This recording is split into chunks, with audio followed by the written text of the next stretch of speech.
spiritual practice is well asserted and reasserted. Questioner: the Westerners who occasionally come to see you are faced with a peculiar difficulty. The very notion of a liberated man, a realized man, a self-knower, a God-knower, a man beyond the world, is unknown to them. All they have in their Christian culture is the idea of a saint, a pious man, law-abiding, God-fearing, fellow-loving, prayerful, sometimes prone to ecstasies, and confirmed by a few miracles. The very idea of a jhani is foreign to Western culture, something exotic and rather unbelievable. Even when his existence is accepted, he is looked at with suspicion as a case of self-induced euphoria caused by strange physical postures and mental attitudes. The very idea of a new dimension in consciousness seems to them implausible and improbable. What will help them is the opportunity of hearing a jhani relate his own experience of realization, its causes and beginnings, its progress and attainments, and its actual practice in daily life. Much of what he says may remain strange, even meaningless, yet there will remain a feeling of reality, an atmosphere of actual experiencing, ineffable, yet very real, a center from which an exemplary life can be lived. Maharaj: the experience may be incommunicable. Can one communicate an experience? Questioner: yes, if one is an artist. The essence of art is communication of feeling, of experience. Maharaj: to receive communication, you must be receptive. Questioner: of course, there must be a receiver, but if the transmitter does not transmit, of what use is the receiver? Maharaj: the jhani belongs to all. He gives himself tirelessly and completely to whoever comes to him. If he is not a giver, he is not a jhani. Whatever he has, he shares. Questioner: but can he share what he is? Maharaj: you mean, can he make others into jhanis? Yes and no. No, since jhanis are not made. They realize themselves as such. When they return to their source, their real nature, I cannot make you into what you already are. All I can tell you is the way I traveled and invite you to take it. Questioner: this does not answer my question. I have in mind the critical and skeptical Westerner who denies the very possibility of higher states of consciousness. Recently, drugs have made a breach in his belief without affecting his materialistic outlook. Drugs or no drugs, the body remains the primary factor and the mind is secondary. Beyond the mind, they see nothing. From Buddha onwards, the state of self-realization was described in negative terms as not this, not that. Is it inevitable? Is it not possible to illustrate it, if not describe? I admit, no verbal description will do when the state described is beyond words.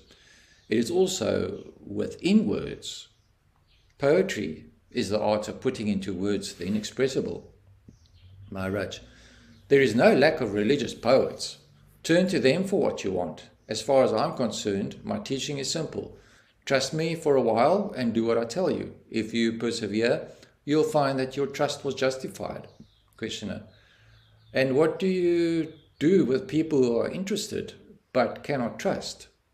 Maharaj: if they could stay with me, they would come to trust me. Once they trust me, they will follow my advice and discover for themselves. Questioner: it is not for the training that I am asking just now, but for its results. You had both. You are willing to tell us all about the training, but when it comes to results, you refuse to share. Whether you tell us that your state is beyond words or that there is no difference, that where we see a difference, you see none. In both cases, we are left without any insight into your state. Maharaj: how can you have insight into my state when you are without insight into your own?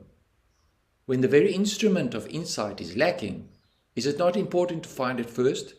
It is like a blind man wanting to learn painting before he regains his sight. You want to know my state, but do you know the state of your wife or servant? Questioner: I'm asking for some hints only, Maharaj. Well, I gave you a very significant clue. Where you see differences, I don't. To me, it is enough. If you think it is not enough, I can only repeat, it is enough. Think it out deeply and you'll come to see what I see. You seem to want instant insight, forgetting that the instant is always preceded by a long preparation. The fruit falls suddenly, but the ripening takes time. After all, when I talk of trusting me, it is only for a short time, just enough time to start you moving.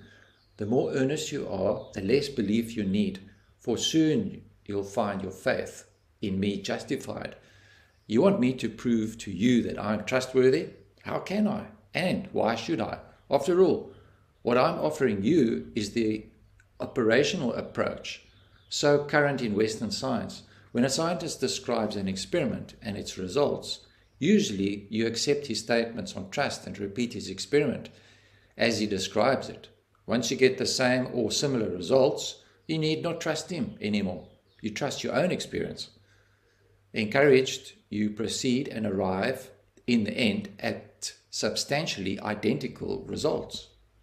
Questioner: the Indian mind was made ready for metaphysical experiments by culture and nurture. To the Indian, words like direct perception of the supreme reality make sense and bring out responses from the very depths of his being. They mean little to a Westerner, even when brought up in his own variety of Christianity. He doesn't think beyond conformity with God's commandments and Christ's injunctions. First-hand knowledge of reality is not only beyond ambition, but also beyond conceiving. Some Indians tell me, hopeless. The Westerner will not, for he cannot. Tell him nothing about self-realization. Let him live a useful life and earn a rebirth in India. Then only will he have a chance. Some say reality is for all equally, but not all are equally endowed with the capacity to grasp it. The capacity will come with desire, which will grow into devotion and ultimately into total self-dedication. With integrity and earnestness and iron determination to overcome all obstacles, the Westerner has the same chance as the Oriental man. All he needs is the rousing of interest. To rouse his interest in self-knowledge, he needs to be convinced about its advantages. Maharaj: you believe it is possible to transmit a personal experience? Krishna: I do not know. You speak of unity, identity of the seer with the seen. When all is one, communication should be feasible. Maharaj: to have the direct experience of a country, one must go and live there. Don't ask for the impossible. A man's spiritual victory no doubt benefits mankind. But to benefit another individual, a close personal relation is required. Such relation is not accidental and not everybody can claim it. On the other hand, the scientific approach is for all. Trust, test, taste. What more do you need? Why push the truth down unwilling throats? It cannot be done anyhow. Without the receiver, what can the giver do? Questioner: the essence of art is to use the outer form to convey an inner experience. Of course, one must be sensitive to the inner before the outer can be meaningful. How does one grow in sensitivity? Maharaj: whichever way you put it, it comes to the same. Givers there are many. Where are the takers? Questioner: can you not share your own sensitivity? Maharaj: yes, I can, but sharing is a two-way street. Two are needed in sharing. Who is willing to take what I am willing to give? Questioner: you say we are one. Is this not enough? Maharaj: I am one with you. Are you one with me? If you are, you will not ask questions. If you are not, if you do not see what I see, what can I do beyond showing you the way to improve your vision? Questioner: What you cannot give is not your own. Maharaj, I claim nothing as my own. When the I is not, where is the mine? Two people look at a tree. One sees the fruit hidden among the leaves and the other does not. Otherwise, there is no difference between the two. The one that sees knows that with a little attention, the other will also see. But the question of sharing does not arise. Believe me, I am not close-fisted, holding back your share of reality. On the contrary, I am all yours. Eat me and drink me, but while you repeat verbally, give, you do nothing to take what is offered. I am showing you a short and easy way to being able to see what I see, but you cling to your old habits of thought, feeling and action and put all the blame on me.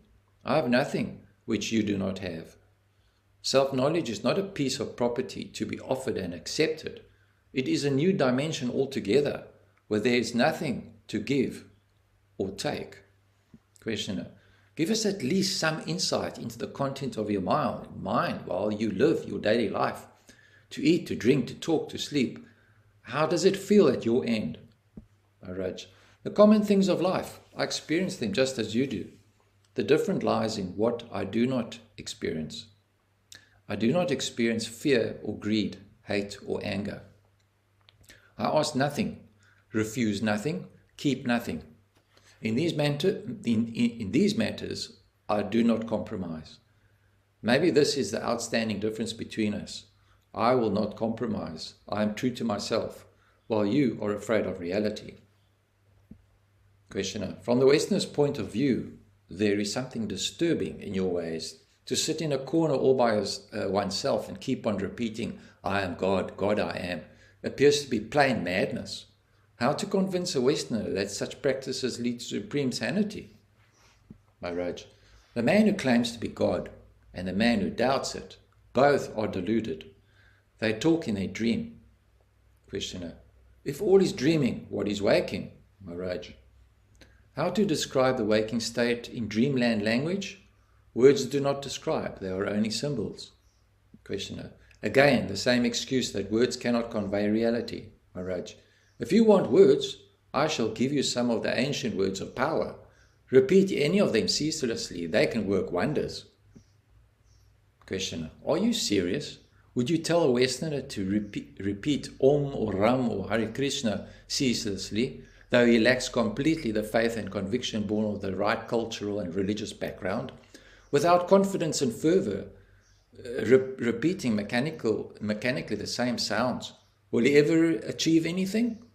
Maharaj, why not? It is the urge, the hidden motive that matters, not the shape it takes. Whatever he does, if he does it for the sake of finding his own real self, will surely bring him to himself. Questioner, no need of faith in efficacy of the means. Maharaj, no need of faith which is but expectation of results. Here the action only counts. Whatever you do for the sake of truth will take you to truth. Only be earnest and honest. The shape it takes hardly matters. Questioner, then where is the need of giving expression to one's longing? Maharaj, no need. Doing nothing is as good. Mere longing, undiluted by thought and action, pure concentrated longing, will take you speedily to your goal. It is the true motive that matters, not the manner. Questioner, unbelievable. How can dull repetition in boredom and verging on despair be effective? Maharaj, the very facts of repetition, of struggling on, and of endurance and perseverance, in spite of boredom and despair and complete lack of conviction, are really crucial. They are not important by themselves, but the sincerity behind them is all important. There must be a push from within and a pull from without. Questioner, my questions are typical of the West. There people think in terms of cause and effect, means and goals. They do not see what causal connection can there be between a particular word and the absolute reality? Maharaj, none whatsoever. But there is a connection between the word and its meaning, between the action and its motive. Spiritual practice is will asserted and reasserted. Who has not the daring will not accept the real, even when offered. Unwillingness, born out of fear, is the only obstacle. Questioner, what is there to be afraid of, Maharaj? The unknown, the not being, not knowing, not doing, the beyond. Questioner, you mean to say that while you can share the manner of your achievement, you cannot share the fruits? Maharaj, of course I can share the fruits, and I'm doing so all the time, but mine is a silent language. Learn to listen and understand. Questioner, I do not see how one can begin without conviction. Maharaj, stay with me for some time, or give your mind to what I say and do, and conviction will dawn. Questioner, not everybody has the chance of meeting you. Maharaj, meet your own self. Be with your own self. Listen to it. Obey it. Cherish it. Keep it in mind ceaselessly. You need no other guide. As long as your urge for truth affects your daily life, all is well with you. Live your life without hurting anybody. Harmlessness is a most powerful form of yoga, and it will take you speedily to your goal. This is what I call Nisarga Yoga, the natural yoga. It is the art of living in peace and harmony, in friendliness and love. The fruit of it is happiness, uncaused and endless. Questioner, still, all this presupposes some faith. Maharaj, turn within and you'll come to trust yourself. In everything else, confidence comes with experience. Questioner, when a man tells me that he knows something I do not know, I have the right to ask, what is, if that you know, that I do not know? Maharaj, and if he tells you that it cannot be conveyed in words? Questioner, then I watch him closely and try to make out. Maharaj, and this is exactly what I want you to do. Be interested, give attention until a current of mutual understanding is established. Then the sharing will be easy. As a matter of fact, all realization is only sharing. You enter a wider consciousness and share in it. Unwillingness to enter and to share is the only hindrance. I never talk of differences, for to me there are none. You do, so it is up to you to show them to me. By all means, show me the differences. For this you'll have to understand me, but then you'll no longer talk of differences. Understand one thing well, and you have arrived. What prevents you from knowing is not the lack of opportunity, but the lack of ability to focus in your mind what you want to understand. If you could but keep in mind what you do not know, it would reveal to you its secrets. But if you are shallow and impatient, not earnest enough to look and wait, you are like a child crying for the moon.